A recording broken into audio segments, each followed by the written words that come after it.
It's just a little bit will begin in a few moments. Good day then. So Refresh, please. See what you do happens. have to remind them, every house has plumbing, water, and drains.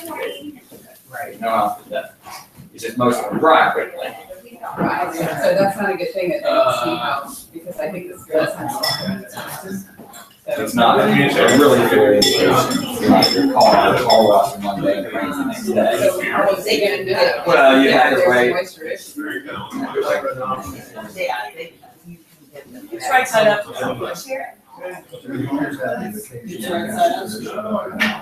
Technical difficulties.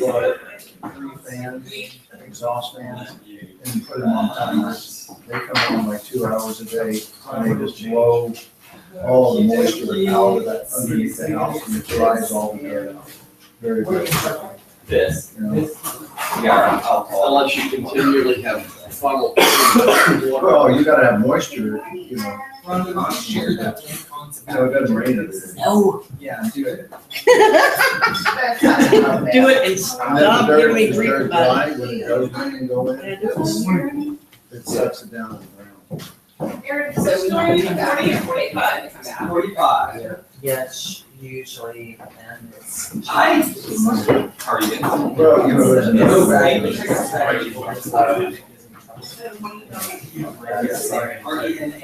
another way you can do it. Ours with 4 guys have what they call moisture meters. We have one here too. Oh, you do? Yeah, we do. One you can borrow. Yeah, Frank has it. So you know, the Viper 4, and it reads the moisture coming up through the. Yeah. The problem with the moisture reading is it's reading humidity too. And when it's 98% humidity, it's going to be a greater temperature than when it's not 98% humidity. So it's a little bit scary. And then don't do it in the plant. Yeah, you might. Do the first test by yourself, and do the second test in front of him. And do one here. Yeah, we're just gonna test the place.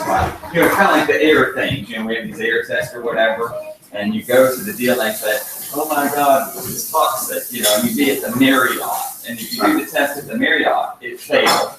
And you go outside into the parking lot and you do it, you fail. There is no way any house in Houston, Texas could not fail. If the air outside is bad, but it was gonna be bad inside, right? Good morning, how are you?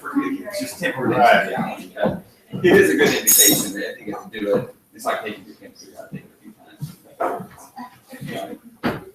Thank you, sir. Again, you're here.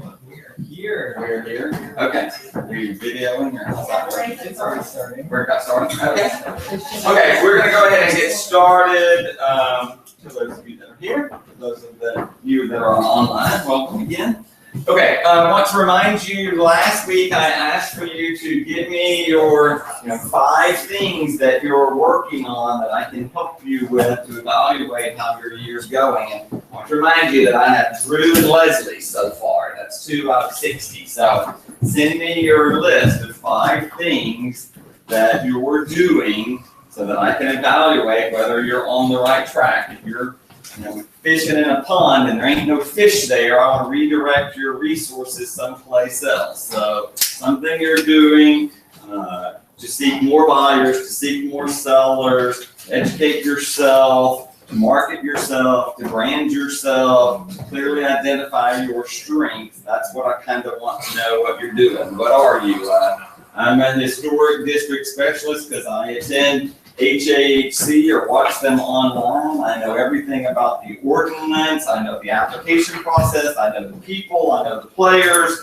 I know the process. I know the time frame. I know it. That's what your buyer wants to know if they're buying a house in a historic district. Do you know more than John Smith, realtor at RE/MAX? So that's what I want to know what you're doing. I'm a new mother. I'm marketing to new mothers. I know everything about childcare. I know everything about the elementary schools. I know the attendance zones. I know the racial makeup. I know the test scores. I know the principals. I just want to know when their PTA carnival is. I want you to be an expert in something. It doesn't really matter what you pick. I want to reevaluate whether or not I think that this is a good fit or not. I'm a green realtor. I'm taking green designation. I'm working with the Green Building Council. I understand air quality and formaldehyde and insulation and lumber liquidators in the news every day. I'm an expert in green building and healthy homes. That's I want you to pick something so I can evaluate how you're doing there. So only way I can really evaluate, you gotta send me something so I can kind of help you with that over this next month or so. I'm not gonna dwell on that though. We're gonna keep asking you for it. I'm gonna send you a little reminder until I get them all. Okay, I want to go over some MLS statistics. We're going to stay on these statistics most of the year, just so that you know about it. I want you to easily be able to define the state of the market when you're visiting with anyone at the grocery store, the post office, or buyer or seller, your next door neighbor, or whatever. So basically, the statistics came out. Headlines weren't too bad. It was, there's good and bad, but it's really, really not that bad. I want us to have a little reference point, though, when we talk about these numbers. So in January of 2013, the price of oil was $105 a barrel. That's the average price of the month of January. 13, peak year of real estate, didn't probably get much better than that. January 2014, that price of oil, average price, January 2014, was $102 a barrel. That's $102 a barrel. It's pretty good, right? The year was pretty good. January of 2015, 1 year ago, the average price of oil was $47 a barrel. Already the decline had already basically hit by about January 2015. In January 2016, the average price was $29 a barrel. Okay, so we're about a third of the price from 2 and 3 years ago, about half the price of it was 1 year ago, or whatever. So when you start talking about the numbers, here's the number of sales. The number of sales for January 2016 were off a little bit, 2%. I don't think that's really too bad over here. So when you go to the median price, though, the median price 1 year ago was $190,000, and now it's $200,000. So the average price of what the median price, half of which sold less than this, half of which sold higher, went up by 5%, $200,000. Okay, we're doing again. The number of pending sales. This is probably the most important number I want to show you today. The number of pending sales in January 2015 was 3,200. 3,200. January 2015, pretty good year in reality. This year it's 5,700. 70% more houses are pending today than they were 1 year ago. 74% of houses that are pending. Some of these will fall off because we know what's happening. There are some people that just get under contract and get scared and they terminate, and it happens. It happens to everyone, the top producer and the bottom producer. It's just there's going to be some buyer hesitation. They make a move and they retract a little bit. So this doesn't mean that the number of sales is going to be that high, but if it were, it would be a significant number. So, that's a pretty significant number in my world over here. And so as we go to February's numbers, when we go and reflect them, it will be interesting to see. The number of pending sales in January, can you get to this sheet right here? Yeah. So let's look at this thoroughly one more time. So here's the summary of single family homes. Okay? So here we are, I'm talking about the number of pending sales, things that are pending in January 2016, 5,700. The number of pending sales in January 2015, 3,200. The number of pending sales in January 2014, when oil was $105 a barrel, okay? There were only 2,900 houses pending. And the number of houses pending today is $5,700. Twice as many houses are pending today at $29 a barrel than it was at $105 a barrel. I don't see the media promoting this story over here. But that's a pretty, so I think that's a pretty positive thing. The people are buying. Now, we've discussed this before. The number of pending sales had been down starting about the middle of the year. People were hesitant. We've got this pent-up demand. And I've seen this. I tried to explain it in 2009, 10, and 11. Go back and study my old videos. People want to buy a house, and they don't buy a house because the headline convinces them not to buy a house. It doesn't mean they don't want to buy a house. It just means they're waiting. And so you add the people that are waiting, and you add the cumulative months. At some point, the roller coaster gets up where you have so many people that want to buy a house that someone will just start buying a house. And I think we're starting to see this activity. We have fatigue of oil burden, okay? It's a psychological deal. We're just tired of talking about it because we look up on the streets and damn street is crowded and it's taking us an hour to get from here to Westview. Every restaurant I go to has a line out the door. Neiman Marcus has never been busier over there. The Galleria has never been busier over there. Inside the Loop has never had more people walking or biking or running or dog walking. I mean, these areas are still, you're still adding population to my city every day, every month. The number of people increases. Our problem will be if the number of people starts decreasing, we're all going to have a hell of a problem, but we have more people moving to the city than ever. Now, in reality, we have more listings also. So, of course, you have more listings, you're going to have more sales statistically. So, 2 years ago, we had about 16,000 in January. You've got some, now you're up to 20,000. But look at this. The number of days on the market when oil was $105 a barrel was 65 days on the market. We all want to talk how long it's to someone else. The average days on the market today, 61 days. 2 years later, 1/3 the price of oil, you're talking about less days on the market than there was during the peak over here. Okay? There are still some houses that pop on the market and they're bidding wars. We're in the same bidding war all the time, Brandon.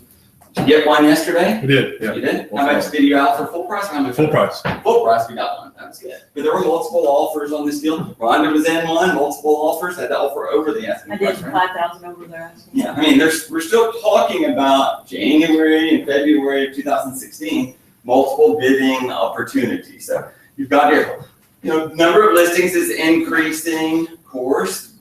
So here, a lot of times back in this period, the reason they didn't list, they had nowhere to go. They were trying to buy a house and they were scared to sell theirs and not have a house to go to. Now we don't necessarily have that phenomenon. You're going to have a few more houses there. But price per square foot basically increased. Median price basically increased. Average price basically increased. Number of sales basically increased, right? I wish that they would focus on this page just a little bit more. Now, this is single family housing. I'm not saying there's not stress in the world over here in the condo market or the townhouse market or the land market. But overall, I think you're going to have to highlight that page to some of our buyers and sellers to explain to them where we're at in the marketplace here. Okay, so that's the state of the single family market. Now, we want to get more local because we talked about this is the whole city, and yes, some areas, the east side of Pasadena is experiencing a little better opportunity. Let's just go to this one, it's probably the next best one.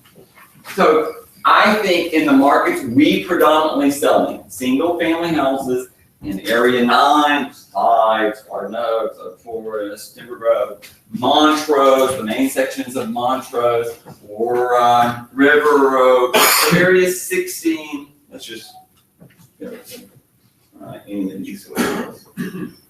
So yeah, if you look here, this is telling you how is your basic market. So here's Area 9 over here, and basically we're at 5.3 months of inventory. It's relatively balanced as about to where I think it should be. So we're not the hottest market on earth. We don't have 3 months of inventory. We've got about 5.3 months of inventory in Area 9. Area 16's Montrose is a little heavier over here in the inventory of things or whatever. So, And how's Area 35? Area 35. Instead, right here. 35 is Tomball, Cypress, and Area 10 is Northwest. So this is basically still a very competitive market on 2.9 months of inventory over here. You're talking about one of the hotter markets last month with regards to sales. Okay? Relatively tight market there, I would say. Okay? All right, let's go on to this one. So there we can look at Area 35. So if I take Area 9 here again, here's Area 9. Last year we sold 118 houses. This year we sold 118 houses. I say that's statistically about the same. What we're selling costs more. That just happens to be a weird phenomenon. Never take 1 month as statistically or whatever. So we're selling more. So the average price went up and the median price went up. The price per square foot went up. The number of listings went up, but the number of pending sales. So this 203, the number of pending sales last year in January was 129. This year's 203. That's statistically a pretty significant number of the number of sales that are pending there.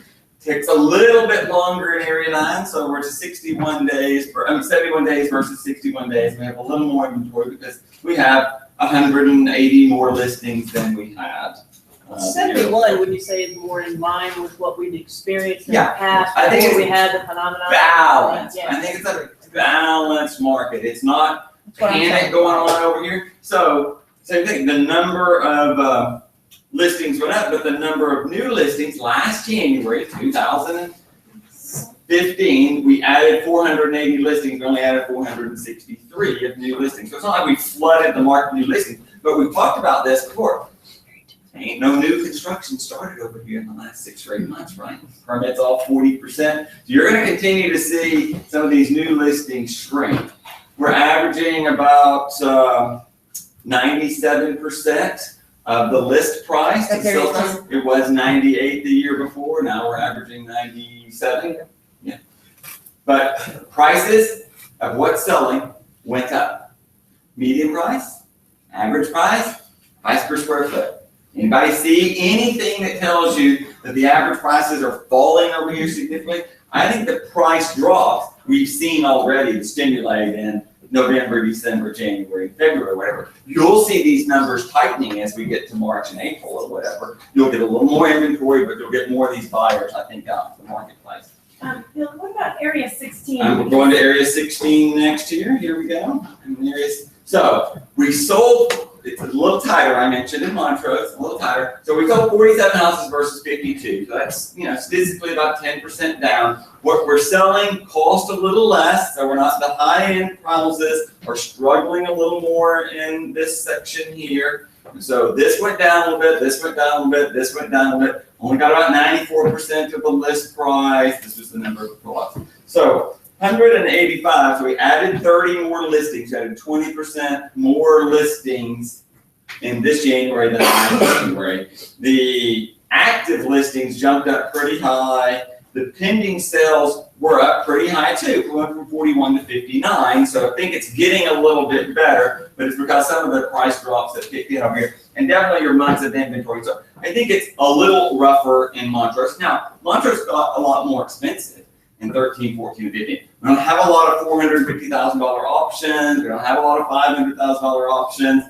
So look back here, the median price of 574, half of the things sold less than half sold more, compared to Area 9 of 385. So it's already fairly significantly higher over here in Area 16 anyway. It's a little tougher in the single family housing market. Another problem with Montrose when you're looking at it for these short-term little bits of data is everybody wants to put their listing in Area 16. So we've got Edo, we've got country properties, all kinds of things that are supposed to be in 4 or 20. Well, we're turning them in right and left. Hey, Nathan knows my name, that's for sure. As much as we can. Well, Area 16 is Rice Military. Rice Military. Yeah, and it is good. Even But though a those lot are of it's mostly in the townhouse, townhouse market over there. We're just focusing on single. But that's what brought my clients who got Oxford under contract were initially looking in Montrose, and that's what brought them up to the. About 17. We can go to 17 next. It's all about the same phenomenon. What's selling is less expensive than the year before. So we were selling very expensive houses in Area 16 in River Oaks. That skews the numbers a little. So one $6 million house skews a lot of statistics. We've taken, Sissy Lappin and I, we took some numbers. You take out the 3 top sales and you can drop the numbers by about $400,000 or $500,000. So I think you have to be careful about what we're really carrying to. Remember, one $6 million sale can upset a lot of $500,000 sales. So if you take out, and the same thing really applies to some of these over here. You take out 2 or 3 $5 million houses in Memorial, and you'll get a more accurate number of what's going on. Now, if you want to know about the $5 million housing market, I'm telling you that it sucks over there, okay? They started at 17 million, they dropped to 11, and they're going to sell for 8 and 9. That's statistically a pretty big drop. They were never worth 17, okay? They just weren't $17 million houses. They weren't $9 million houses. They were really $5 million houses. They were trying to sell for $9 million over there. So both of those numbers, I want, if you have, keep that in mind. Take out the top 3 numbers and run them all again and see what you really get there. But, but the headline is going to be, the number of sales were up okay. It's typically a little more inventory, it's certainly a few more listings. It's a little more competitive over there, certainly in the very high-end market of 17, 22. I would say that it's a little tougher in that market. I'm going to enter a $3 million house over here that I sold to my people for $2.2 million. Now we have to sell it for $3 million. We'll see what happens when that market. It's a very nice house. They did buy a $10 million house and then did work on it. So we'll see how well that market's holding up. Trying to figure out, they have the luxury of when to list it. And I'm saying, why don't we just wait till November, October instead of March? I think it'd probably be a little better. I don't know, they might want to test market. I'm going to try several of these. I've got a number of them, and I'm going to test them for 1 month in March and see how they do. And if they don't sell in March, we're pulling them off. Because they have the luxury of about a year. We're going to test them for March. If it doesn't work, I'm not going to leave them on the market long. We'll pull them off, and I'm going to go back on in October or something and see how they work. What about area 24? Okay. This is where your spring branch thing is, or whatever here. So number of sales went up. Statistically, the median price went up. So I like the median better than the average sometimes. Number of listings certainly went up here, but look at the number of sales. Went from 30 to 70. So as a percentage, this was about 15%. This was about 18%. I don't think it's doing too bad. Except when you're saying the amount of listings and the amount of months of inventory going up. This is what you would normally see, though, especially as, if they didn't sell in October, November, December, they do not have a great history of selling these houses in December, January, and February. This is more school-driven, a lot of, it doesn't really kick in, doesn't start to sell. They're almost the opposite of some of these inner cities. They do the peak of their selling probably in June, July, and August in this area.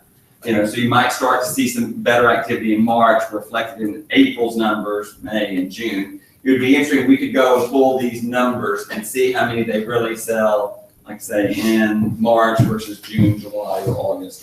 That'd be interesting to see.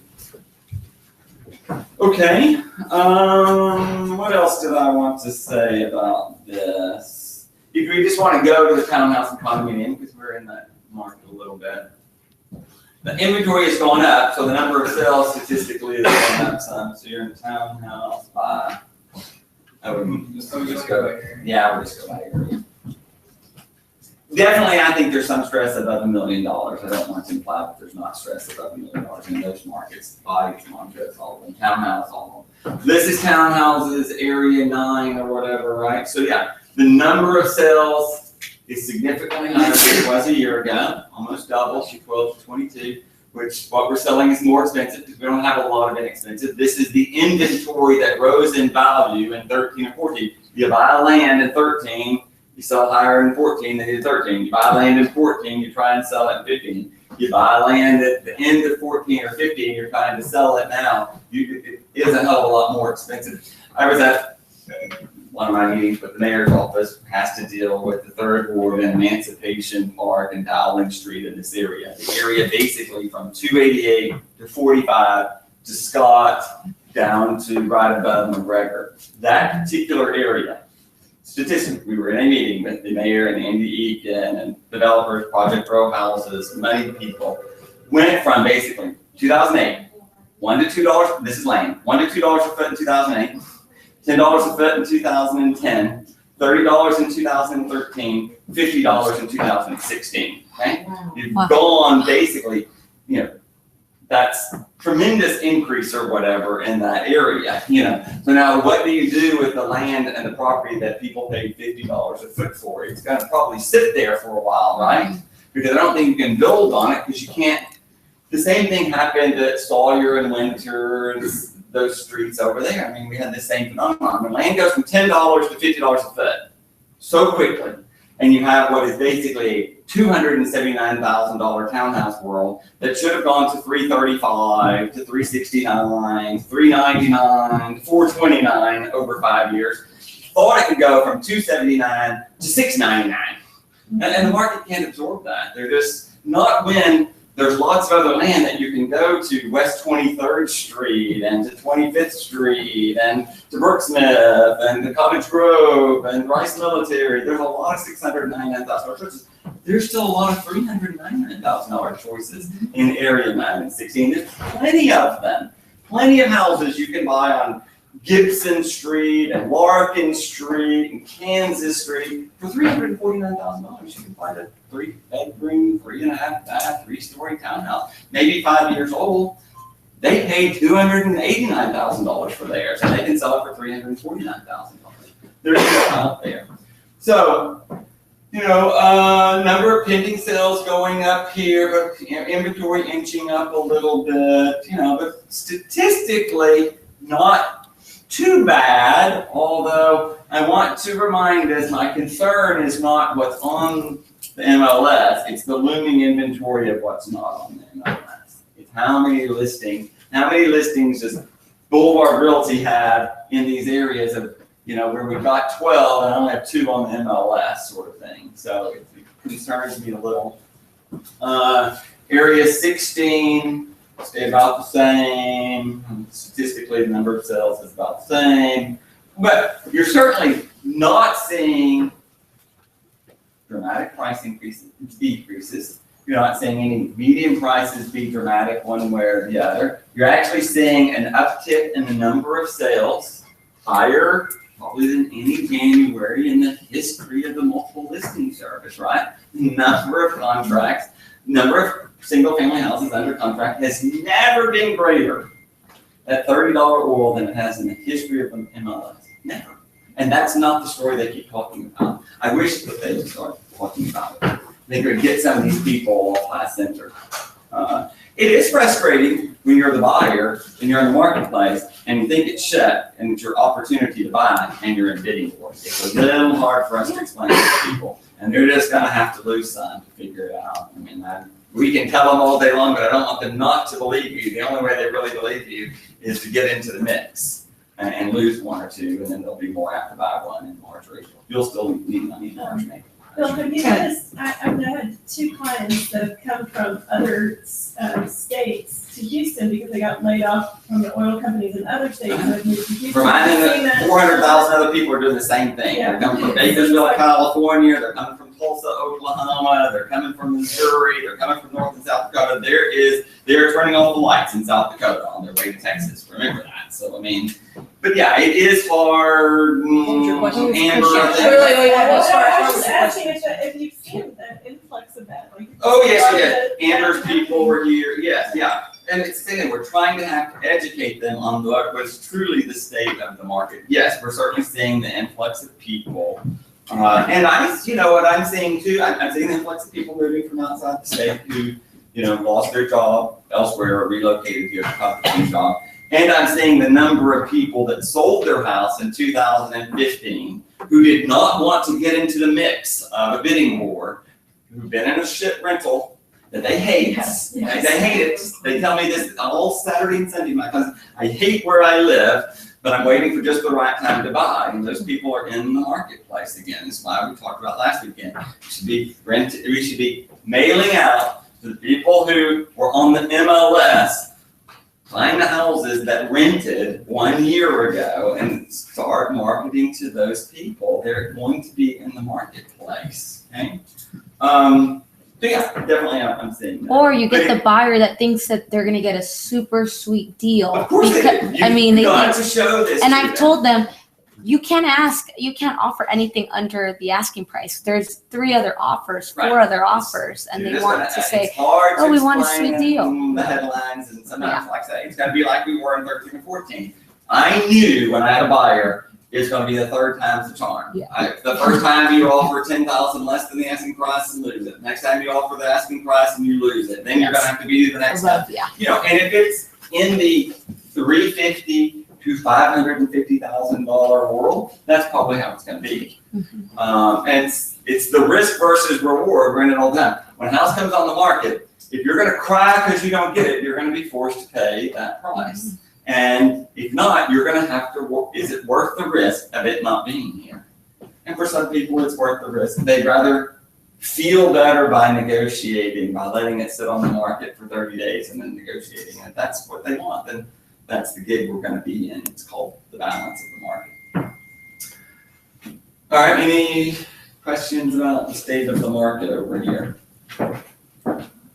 Kind of interesting. Number of pending sales was interesting, right? A bungalow came on the market yesterday. I called my clients in Austin. I previewed it as we were talking that evening about when they were gonna show up. The agent called me and said, I got a full price offer, 30-day closing, too good to pass up. Never mind. I mean, we haven't even, they haven't seen it yet. Okay, bungalow in Montrose, that's obvious, right? Yeah. Jan's on her honeymoon. I was helping her with a client that made it so I'm in a bidding war with her, representing her client for her. Mhm.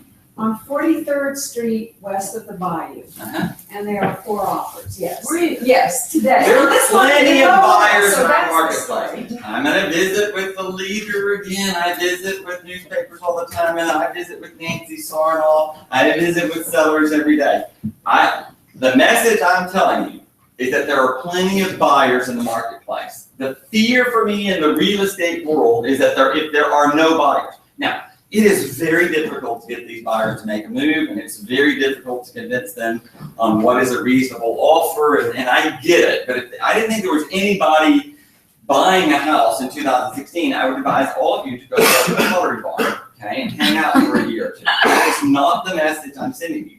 You have to get into the arena. You have to be confident. You have to have some of this information. You have to arm yourself with the tools that you need to go and be effective into the marketplace. Because there are buyers and they're going to buy. And they can say they're not going to buy on Wednesday, Thursday, Friday, Saturday, and Sunday, and then they change their mind and they're going to buy on Tuesday. I don't know, but they're out there. The world asks me all the time, what do we do? Amber's client from Virginia or whatever, what are we seeing with values and what do I expect to see with values? I am talking about the single family housing market on a normal block. But we did not experience a price decline of that single family house. They're looking at 1436 Harvard. We sold that house to Matt and Tina Ford for $135,000. They remodeled it. We sold it to one group for $399,000. We then sold it to my client for $495,000. We sold it again for $595,000, and now it's $750,000. It was the 12-year summer. You can look on the archive. Margot Perez, I represented her as her agent when they bought it. Okay, I'm very familiar with that. That house did not experience a decline in 2001 when plane crashes into the World Trade Tower. It did not experience a significant price decline when Enron stock went from $85 to $0. My world was worse during the Enron crash than it has been during the oil crash. I'll just be honest with you. My world was full of people that had financed 107%, who had all these toys, all these boats, all these jet skis, these second houses. They were flush with money. It was not real. They were young. They had no savings. They thought it never ended. They were used to buying $10,000 meals at Tony's and Pappas Brothers Steakhouse. And when that check goes from $85 to $0, and they're wiped out, and there were no jobs, and the stigma of your association with Enron kept you from getting any other job. No one would hire you if you were at all, it was very rough in Area 9 and 16 during those times. My basic client had to leave and go to the West Coast or the East Coast to go to work and then come back 3 and 4 years later or whatever. But but during that time, the single family housing, and there was a panic. There was a huge panic in Houston, Texas, right?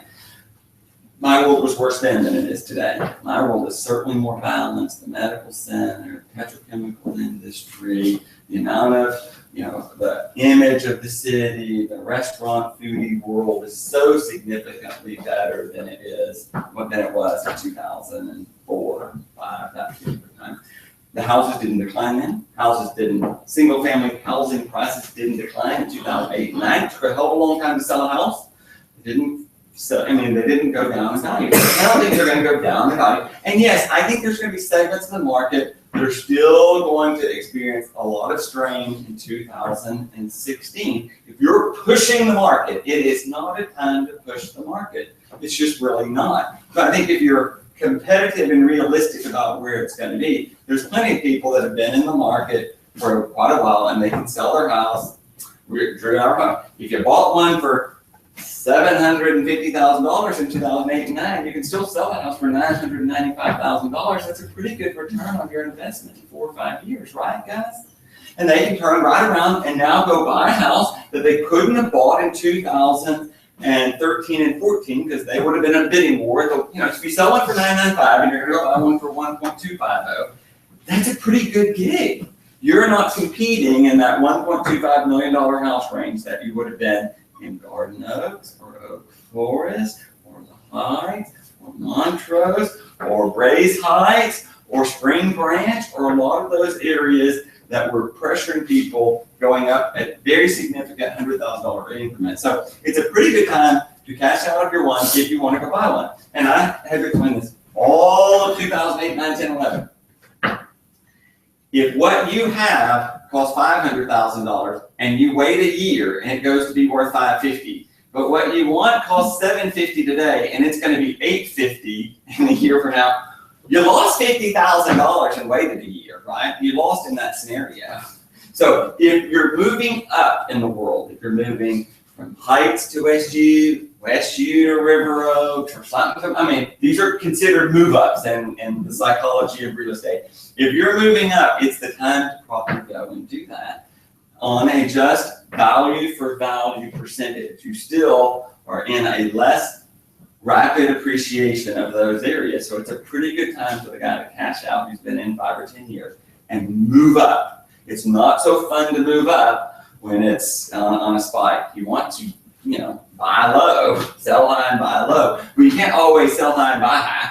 So you want to sell at a reasonable time so that if you're buying it, that's the objective of your personal order. Some people want to do the opposite. They just want to cash out of their deal and buy down, and that's okay too.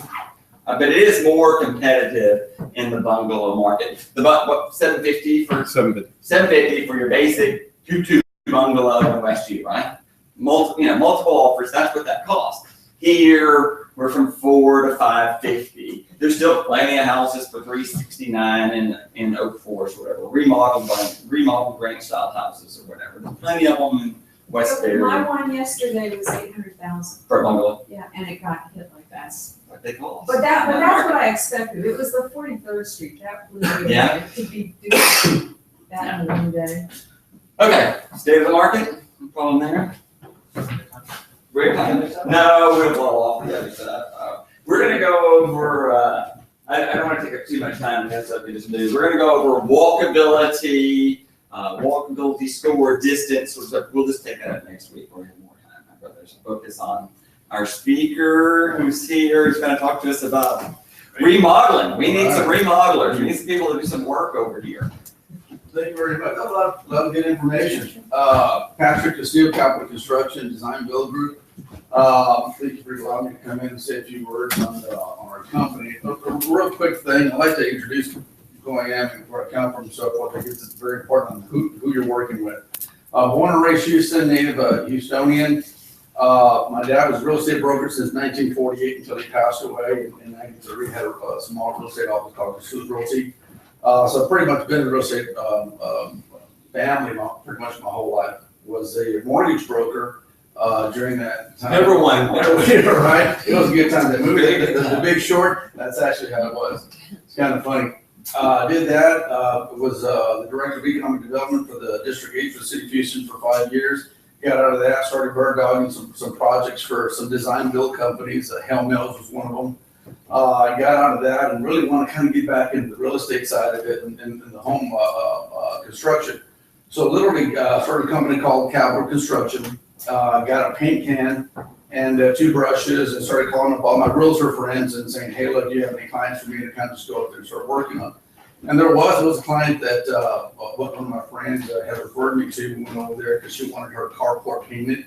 Went over there and gave her an estimate and come to realize whoever had built it, it was just fresh renovation of model, didn't build it correctly. So she asked me, what do I do? I said, we got to tear it down. She goes, you not do that? I said, yes, we do. But because now you're liable. The moment I go on a job site and I realize that something's not safe, I have to tell you, just like you have to disclose that to your clients. And I did that with her, and sure enough, she let me go ahead and tear it down, rebuilt it, and she goes, what else do you need? I said, well, pretty much what do you need? And literally, she was an investor, had 3 other properties, and that's kind of how we kicked off. But brought it from there to where we are now, to a full design build firm. We specialize in high-end residential and commercial. What does that mean? And y'all talked about it very, very, very, very well today, is that there's a difference when I go in and look at a home and I want to renovate or remodel it. And there's an $80,000 home that they just purchased and they want to do that. We can do it all day long. Now, there's also a difference between an $80,000 home and an $800,000 home. Not only on the scope of work, but the type of person you're working for. The owner, very hands-on, very meticulous, and wants to know. They want to make sure that you know what you're talking about. You can get the job done. And if you're referring me, that's a reflection on you. Over 85% of my business comes from realtors. That's a lot of business because we know what we're doing. We're there to work with you, like I mentioned before, knowing that being on the mortgage side, knowing the realtor side, we know that we have to fix it so you can list it, you can sell it. It's a win-win-win. We all have to kind of work together. It's a team. And if you don't have that right contractor or firm that you're working with that understands that, there's going to be delays. And that's the one thing you don't want to hear when you're trying to sell or renovate or sell or remodel your home. Delay. So many things can go wrong, especially now when we're talking about permitting. I've heard some horror stories, 6, 7, 8 months to get permitted. Thank God we haven't run into that situation, but that's reality of what it is right now. Whether you use us or someone else, just make sure that they're reputable. I mean, we're local. We're going to be, I answer my phones, at whatever time of the day it's necessary to kind of go out there and look at, talk to you or walk the project with your client, and we're here. I'm open up for some questions if you want to kind of throw that out there. Okay, so if you're expediting your permits, who's running your permits for you? Who's wrong? Well, we have several companies sometimes that we use, but if I need to go, sometimes I'll walk it through myself and kind of get it done within a month. In the historic areas? That's not historic approval, that's just a permit. If you have approval, you can still get your permit. Yeah. I don't know. Okay. So, but no firm, consistently runs some of the things? No, not really. There's some good ones out there. I mean, I can recommend some that we use that have been very, very good with us. But yeah, if I need to, then I'll go down there myself for my clients. Right. Is Wilson Zetti still around? Who? Wilson Zetti? Yeah, they're an architectural firm. His wife was running permits for I'm not sure. 20 years. I'm not sure. You say you're high-end residential and commercial, so what are the types of jobs that you do? Pretty much renovations, restorations, new build, additions. Got one right now, a client she just bought her home for $800,000. Went in the next day and totally gutted it. Because we're gonna take the roof off, build the second floor, build it out some. So those are full restoration remodels that we consider ourselves an expert on.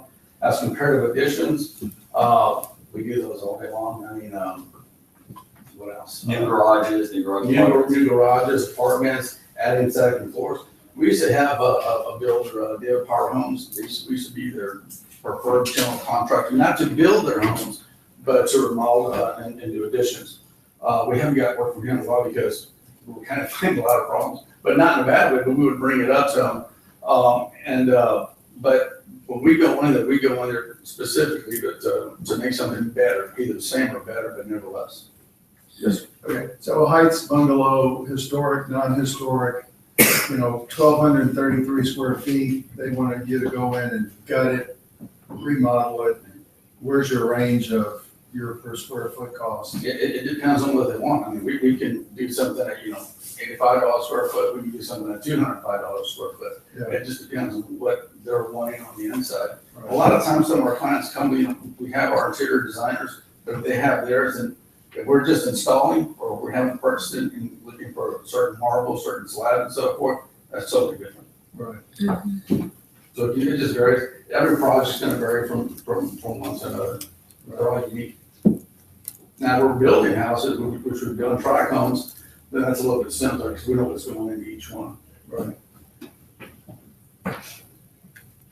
I was supposed to bring us some information, I'm sorry that I couldn't. I know I told me to, but I went to the finish it now, but I did bring donuts. To start. And you'll drop back all the flyers. Absolutely, yes, I will. I'll bring some that has some before and after pictures. I'm gonna leave you out some cards, so that way, I mean, it doesn't cost us to go out there to give your clients an estimate. We don't mind going over there. You have a website? We're working on that right now. Actually, I'm looking to hire a marketing person, putting all that together right now as we speak, because I'm not very good on the marketing and putting all these. People like a website, they like those photos. Yes, We love yes. those before and after pictures. Yes, that's right. And testimonials from past clients, that's what. Absolutely. And I'll have some on there, but I'm looking to put on, what we have on there already is, it shows the projects that we've done. We've got some more clients we can put their name on there. So that way, if you want, you can also call them as well. Like I mentioned, over 85% of business comes from realtors, so there'll be some realtors' names on there as well. What percentage of that works in the Heights or Montrose or one of these areas inside versus outside the suburbia? We're mainly, like I said, we do work in the Heights. We do a lot of work in West U, River Oaks, Katy, Spring Valley area, quite a bit right now, Spring Valley. I had one of my clients just emailed me just to say I'm looking for a remodeler in Katy or whatever. You'd go to. Absolutely, yes. We do some work in Katy. So we used to do about a 50-mile radius, but it's kind of squeezed a little bit more because of more work that we here. But if it's full mile renovation and stuff, we will go out there. But we'll take a look at anything. If it's for you, we'll go out there and look at it for your clients. Perfect. All right. Thank you. Thank you. Thank you. Next week, we're gonna add to another program. There's a presentation the city came up with called Permitting 101, and it's just a refresher on how permits work, what you need a permit for. So we'll add that to next week's list. So we'll go over permitting, sex offenders, walkability, distance app, whatever else I might think of. So next week. We're talking about the CIP meetings that are gonna start here pretty soon. Okay, if you want a little city There's update, one we can talk about that. Or, They're capital improvement projects that the city do. They're designated by the council district, so it's funding that goes specifically into a district for street repair or something. Kingwood is tonight.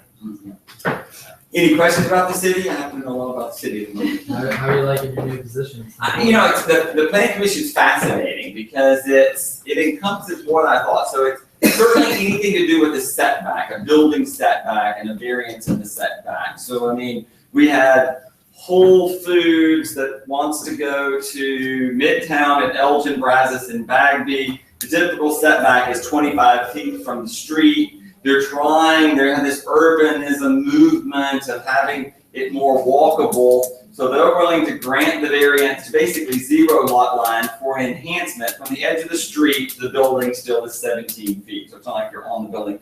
And you get larger sidewalks with trees, with benches, with bike racks. And so we granted that variance. So, I mean, fundamentally, I was fairly opposed to this concept because you want green space. I look at the apartments on Yale and Studewood and think, how would I feel if those apartments were on the street?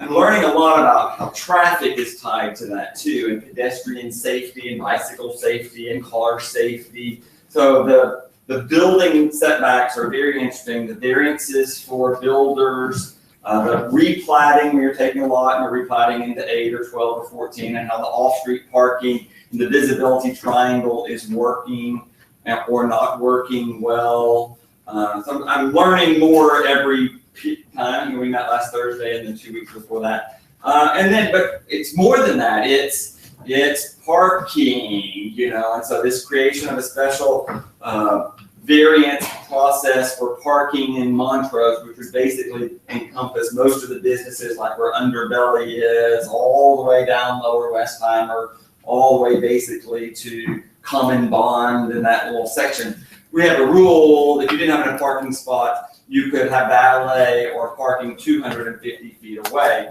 So they're conceptually coming up with an idea to have these sectors, and you would be able to get a variance because you have a parking garage or a parking facility in the adjoining sector. So maybe you're 1,000 feet away or 2,000 feet away. It would be a way for commercial to pull cars off street, put them in a parking facility, and help the businesses get their variances. And conceptually, I'm all for that. We have special parking districts along Washington corridor and then downtown.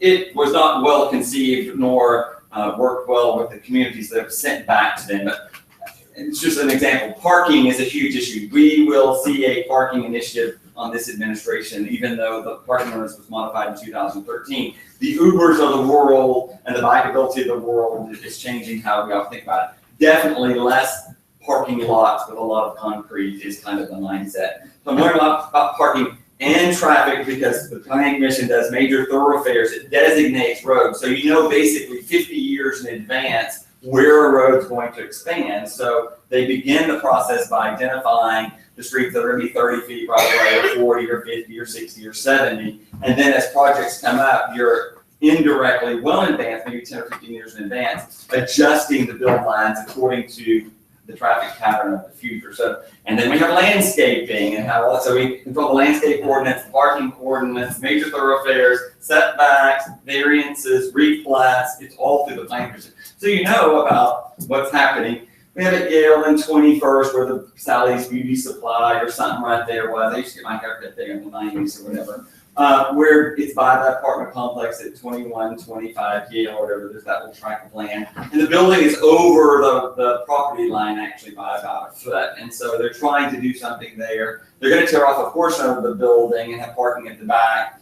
But there is a visibility triangle going on about how it would work if you were biking or walking. It was deferred another 2 weeks at my motion to defer it or whatever, because I'm trying to grasp my head around, is it good that that building's so close to the street or not? And I'm looking at Yale Street Grill, I'm looking at the apartments behind there, or I'm looking at the development to the south and seeing what's going on. That's designed to be a restaurant. So you're learning about upcoming retail in any particular area. Of course, I'm focused more on these areas that we work on. We're dealing with new subdivisions in the woodlands and in Pearland and all that sort of stuff, whatever. And I'm going to yield to the experts in those areas, and I'm going to focus on what is basically this urban corridor that we live in so that I can keep up with it.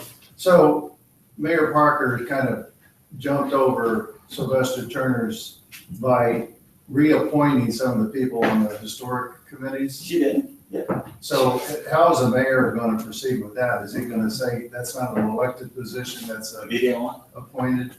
The video. It is. Should I turn it on? Yep. Thank you all for watching today. Very